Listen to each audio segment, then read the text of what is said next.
in the test lab.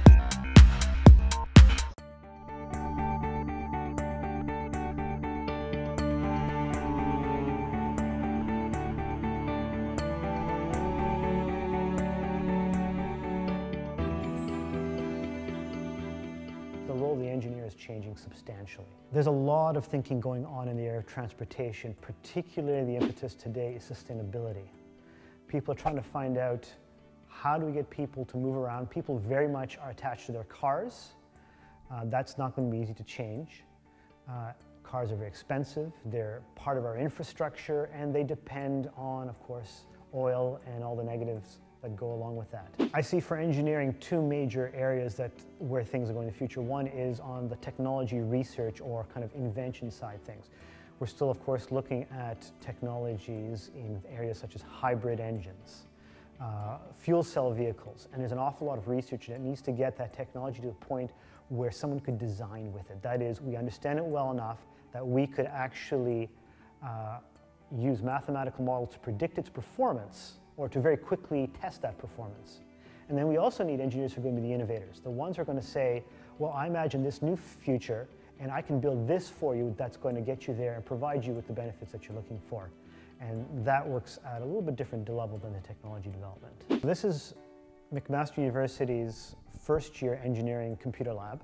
There are 50 workstations in here and is dedicated entirely to first year students. And it's in the engineering technology building, which is a brand new building dedicated to engineering education here on the south end of the campus. This room is unique in a number of ways. It is an elliptically shaped room, which is not the first of its kind, but it's one of very few, and it has some really interesting features. For one, all the workstations in here have two monitors.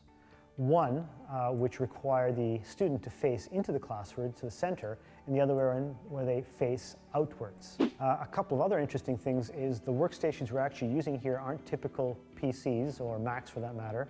They're a very small box known as a thin client.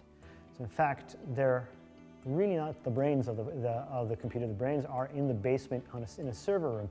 So you have these tiny little boxes, which saves space obviously, but has another benefit, and that is it reduces actually the load in terms of heat on the room. Those boxes use only a tiny fraction of the heat the PCs would, and as a result we're saving about 90% of the energy in this room by doing that. Sustainable engineering is probably the single most important challenge for the profession today, and it can only become more important in the coming decades. And it's probably a challenge at a level and degree that we've never seen before.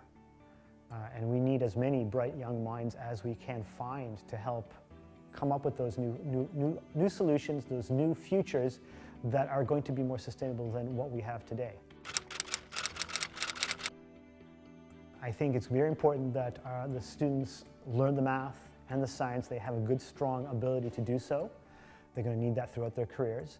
But I'm also looking for individuals who have a spark of creativity and interest in people and art and are able to combine those two interests as engineers.